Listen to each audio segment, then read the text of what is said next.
Donc dans cette leçon-ci, qu'est-ce qu'on va voir? On va voir comment mettre en valeur le vaisseau avec un background et une série d'effets. On va voir, encore une fois, effet par effet, les différents éléments qu'on peut rajouter.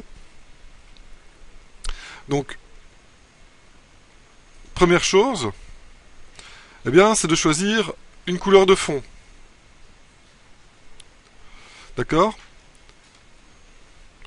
Et alors ici, je vais sélectionner le background et faire image, crop, pour n'avoir plus que le vaisseau complètement mis en évidence dans l'image.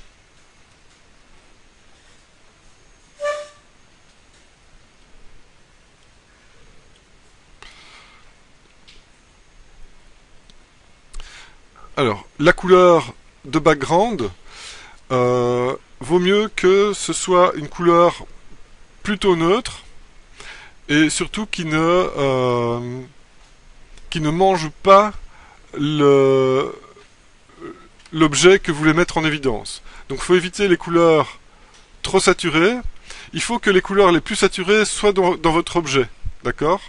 Donc les couleurs les plus claires, les plus foncées et les plus saturées vont se trouver dans votre objet. Donc ça veut dire que votre background, il ne faut pas qu'il soit ni trop foncé, ni trop clair, ni trop saturé. D'accord? Comme ça, le centre d'intérêt reste sur le vaisseau, sur l'objet, et pas dans le background. D'accord? Donc ça, c'est la première chose. Donc là, vous choisissez une couleur d'ambiance qui vous convient. Moi, ici, c'est un gris moyen, légèrement bleuté, plutôt un peu plus clair que foncé.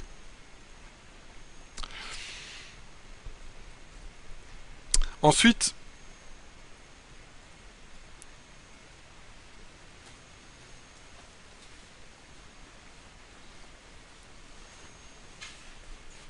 ici, je vais rajouter deux dégradés. Un dégradé vers le bas et un dégradé vers le haut. Alors, pourquoi est-ce que je fonce légèrement la partie du dessus et pourquoi je laisse la partie du bas légèrement plus claire? Eh bien parce que mes lumières sont au-dessus de mon objet. D'accord? Mes lumières sont au-dessus de mon objet.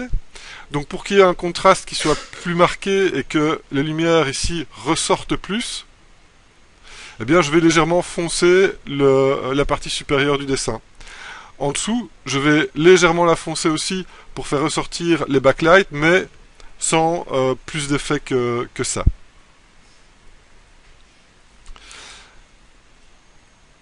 Ok, donc deuxième partie après le background, un effet de dégradé qui vient renforcer le... Ok, donc ça c'est le deuxième effet. Troisième effet, je vais récupérer en faisant un contrôle-clic la silhouette. Je vais créer un nouveau layer. Par-dessus, je vais remplir de blanc.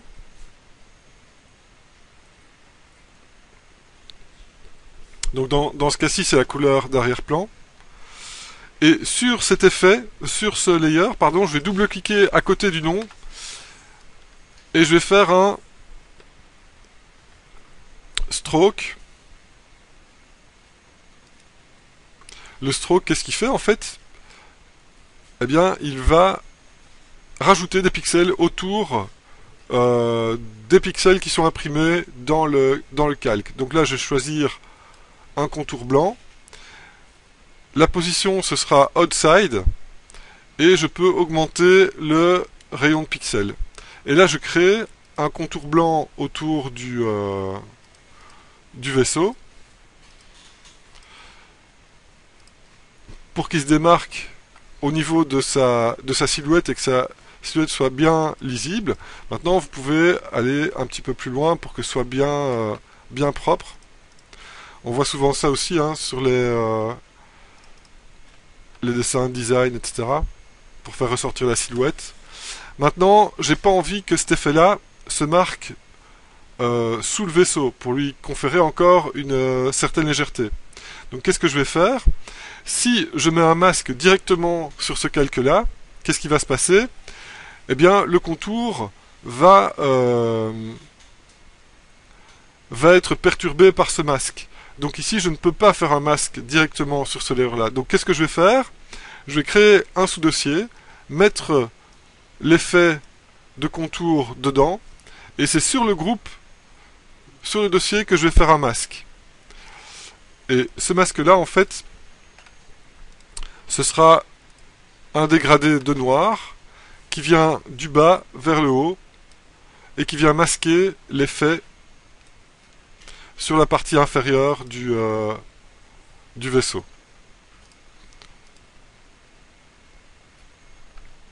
Ok? Donc deuxième effet, troisième effet, le contour blanc. Alors ensuite, comme on a une lumière qui vient légèrement, qui vient carrément du dessus, eh bien sur le sol, je vais faire un halo de lumière qui va suggérer, eh bien justement, qu'il y a un sol d'abord, et que le sol a une certaine spécularité. Alors comment est-ce qu'on va faire ça? Eh bien on prend le dégradé, l'outil dégradé, on prend un dégradé radial cette fois-ci et non plus un dégradé linéaire. On vient dessiner le cercle lumineux et avec CTRL T, on vient l'écraser et le placer sous l'objet. On peut le scaler un peu. Et alors ici, on va jouer sur la luminosité ou l'opacité du calque. Luminosité, donc CTRL U, et on baisse un peu la luminosité. Ou alors, l'opacité du calque, on sélectionne donc CTRL U pour la U-saturation et on baisse un peu la luminosité, ou alors on baisse l'opacité du calque. D'accord? Pour avoir cet effet d'halo en dessous du vaisseau. Pareil, pour détacher encore un petit peu la silhouette et donner la variété, on va faire le même effet, mais cette fois-ci qui vient du dessus. Alors ici, moi, c'est des effets que j'aime bien faire, qui mettent le vaisseau en évidence. À vous de choisir un ou plusieurs effets pour mettre le vôtre en évidence, ou d'en imaginer d'autres. Moi, je vous montre une série de choses que j'ai l'habitude d'utiliser. Maintenant, si vous voyez d'autres choses à faire, n'hésitez pas. Maintenant, il ne faut pas, encore une fois, que votre background vienne bouffer la vedette à votre objet. Donc, en général, on reste assez sobre.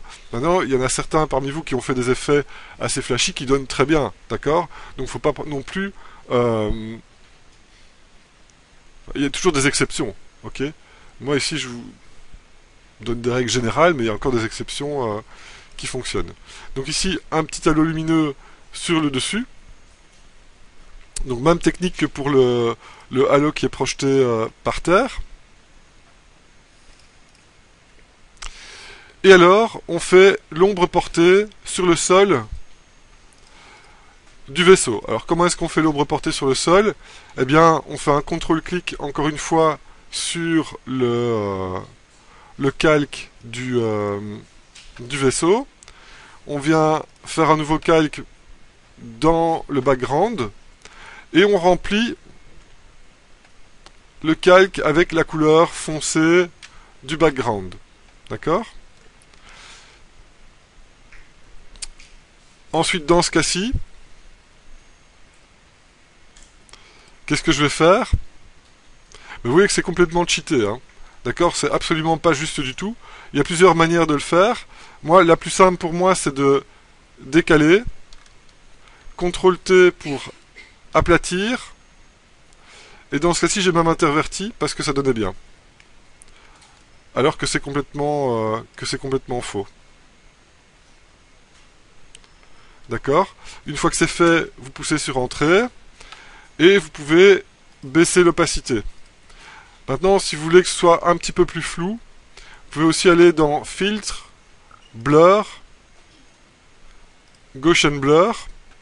Et alors ici, au niveau du radius, eh bien, vous mettez un radius légèrement flou. Ici 3 pixels. Maintenant, il se peut que, en fonction de vos ombres, vous ayez certaines choses à gommer, etc. Donc là, il faut trouver aussi la forme qui donne bien. Si vous ne souhaitez pas mettre le vaisseau sur un sol, bah forcément, il n'y aura pas d'ombre non plus, ni de halo lumineux. Il n'y a pas de problème avec ça. Donc l'effet d'ombrage, qu'est-ce qu'il reste encore à faire? Ici, c'est un effet qui s'appelle le vignettage. Vous voyez que c'est tout le pourtour du cadre qui est légèrement plus foncé. Alors comment faire un vignettage? Bien, vous pouvez par exemple faire un select all pour avoir une sélection de la totale. Vous choisissez la couleur plus foncée du background. Vous faites un edit stroke. Et là, dans les options de stroke, vous mettez plein de pixels. Moi, je vais essayer 50. Centré.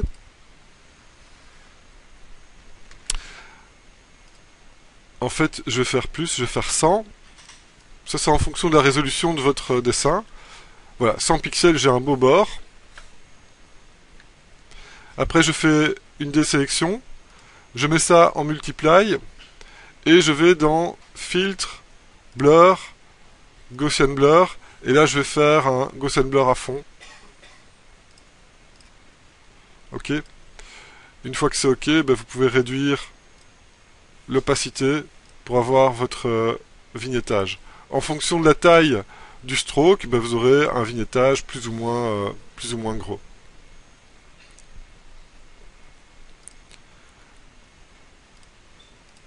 Ok, donc ici, dernier effet, c'est votre signature. Donc essayez de mettre votre nom-prénom quelque part pour que je sache que c'est votre dessin.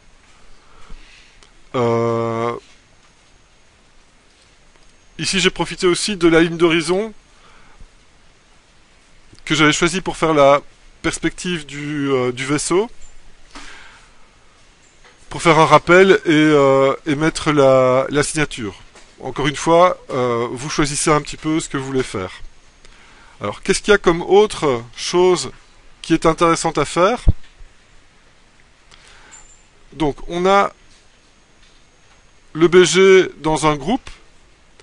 Ce que vous pouvez faire aussi, c'est mettre toutes vos couleurs et votre trait dans un groupe aussi. D'accord? Donc qu'est-ce que vous avez? Vous avez un groupe avec le background, un groupe avec le vaisseau,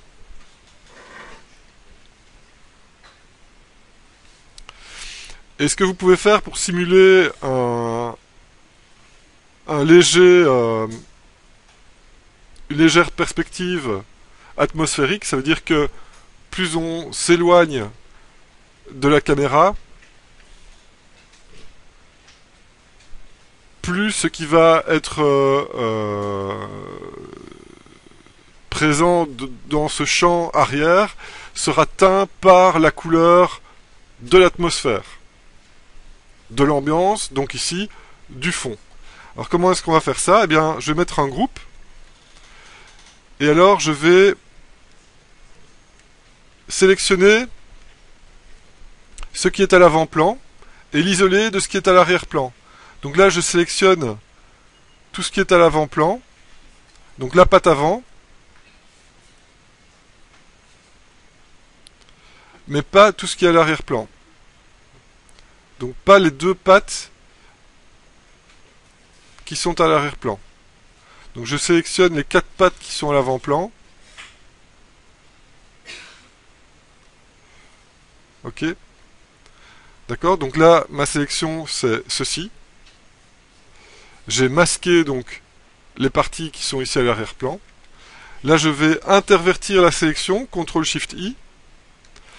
Et dans mon masque ici, dans le masque du groupe, en noir, avec un pinceau très flouté et avec une opacité très, très faible, eh bien je vais venir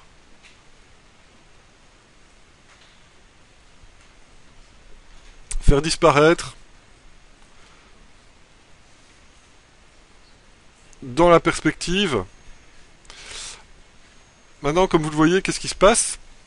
Eh bien, c'est du blanc qui apparaît. Pourquoi? Parce que dans le background, j'ai ma silhouette qui est blanche. Donc si je veux que l'effet soit fait aussi ici, eh bien je dois retourner dans mon masque de la silhouette, donc c'est ce masque-ci, et je viens aussi faire fondre ça vers la couleur du background. Maintenant, si je trouve que c'est trop, eh bien je remets du blanc et je viens repeindre un petit peu ici. Ok. Et là, qu'est-ce qu'on a fait? Eh bien, on a fait passer au second plan.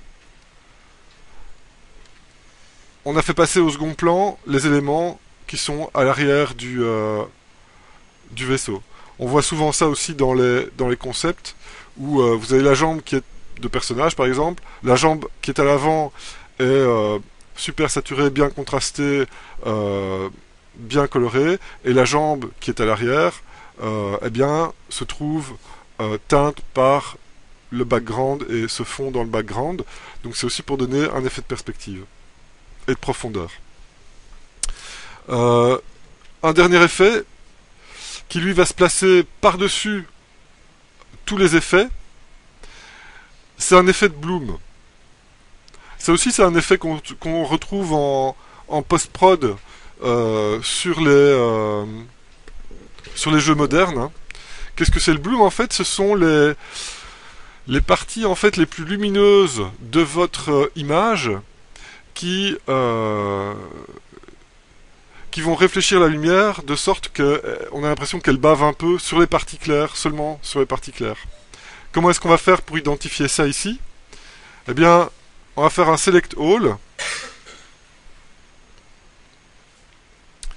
CTRL SHIFT C, CTRL V, et là j'ai fait un copy merge de mon image. Donc là j'ai mon image qui est dans un seul layer. Je fais un CTRL SHIFT U pour désaturer et un CTRL L pour rappeler les niveaux et pour transformer mon image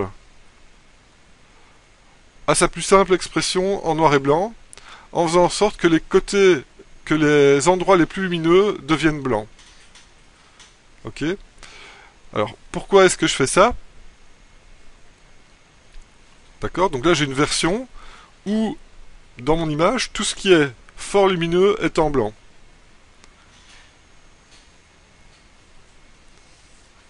Donc maintenant, ce que je peux faire, c'est faire un select all, CTRL C, aller dans les channels ici, faire une nouvelle channel, CTRL V, et là, comme on l'a déjà fait, CTRL-clic dans l'intérieur de la channel, là j'ai une sélection des parties les plus claires de mon image.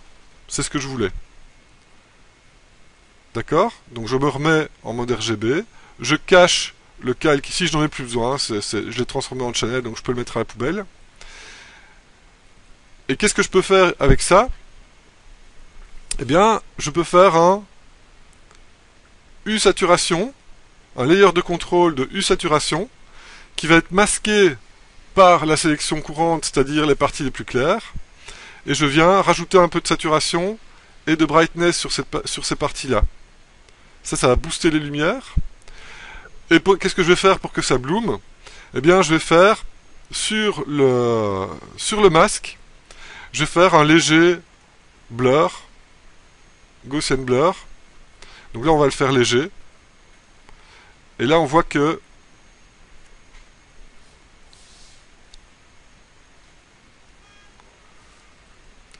les parties ressortent, les parties d'image ressortent et bloom légèrement.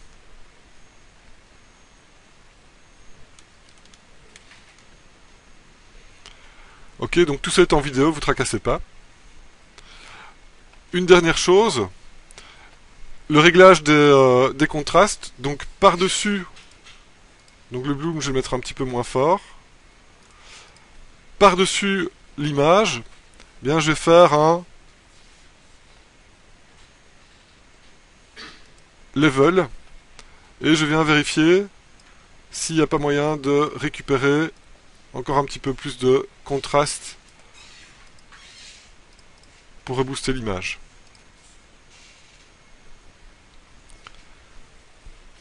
Ok, donc avant on a quelque chose de légèrement plus terne et là on a quelque chose de légèrement plus marqué. Tout ça est très subtil. C'est pas toujours nécessaire, mais je voulais vous montrer toute une série d'effets qu'il y a moyen de faire pour finaliser votre image. Une dernière chose, si vous devez me fournir une image, par exemple au format JPEG, vous voulez faire un Save As, donc ça j'enregistre d'abord en PSD, ok, et puis un Save As, cette fois-ci en JPEG,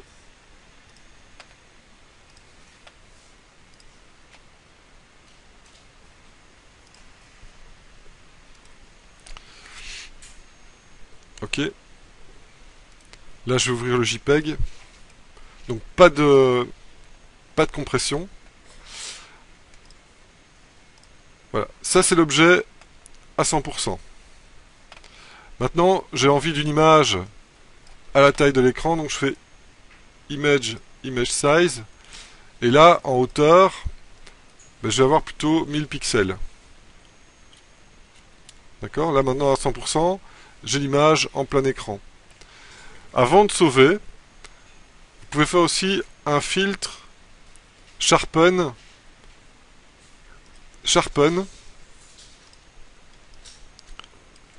Et là, en fait, ce sont tous vos edges qui vont être mis en évidence. Et vous pouvez aller dans